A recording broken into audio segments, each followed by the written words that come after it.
Senate ভবনে যখন announce ছিল, ধরেন সারা রাত স্লোগান হয়েছে, সারা রাত গান হয়েছে, কবিতা, স্লোগান, আনন্দ সবকিছু হয়েছে। আবার সকালে যখন রেজাল্ট অ্যানাউন্স করা হচ্ছিল তখনও এক একজনের নামের পরে এক একভাবে স্লোগান হচ্ছিল। তো যেমন ধরেন আমাদের সর্বমিত্রের সময় একভাবে স্লোগান হয়েছে, সর্বমিত্র এইভাবে, মানে ওই সবার মিত্র।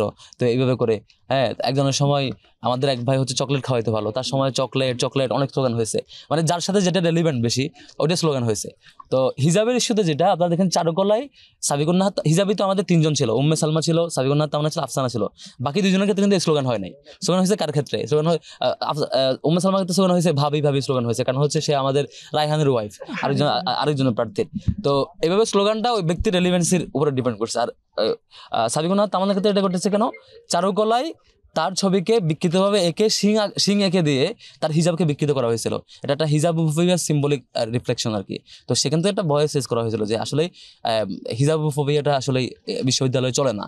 বিশ্ববিদ্যালয়ে যে ড্রেস পরে যিনি হিজাব পড়তে চান তাকে আপনি পিছন থেকে এসে গোপনে এসে তাকে বিকৃত ছবি করবেন অথবা তাকে ডিপার্টমেন্টে হেনস্থা করবেন, এই জিনিসগুলো বিশ্ববিদ্যালয়ে না চলা উচিত। সেই ভয়েসটা শিক্ষার্থীরা সেখানে রেজ করেছে ওই স্পেসিফিক ওই ইস্যুতে।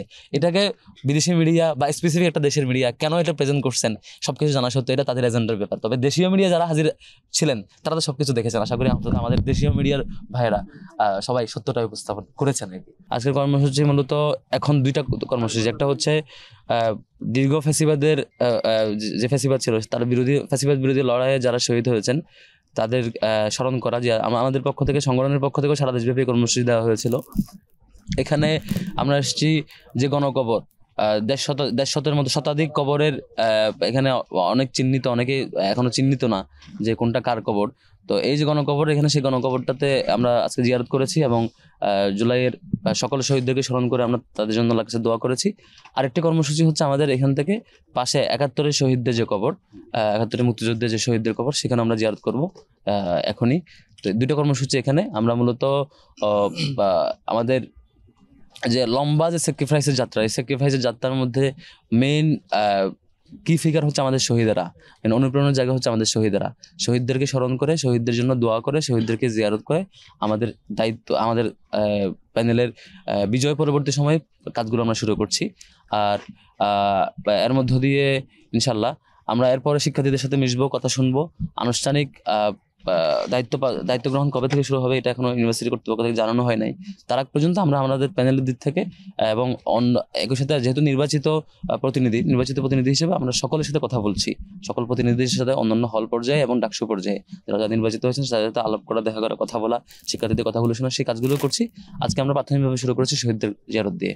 আল্লাহর কাছে আমরা দোয়া করছি আল্লাহ রাব্বুল আলামিন যাতে আমাদের এই দীর্ঘ যে লড়াই সংগ্রামের সকল শহীদদেরকে জান্নাতুল ফেরদৌস নসিব করেন, সেই দোয়া করছি।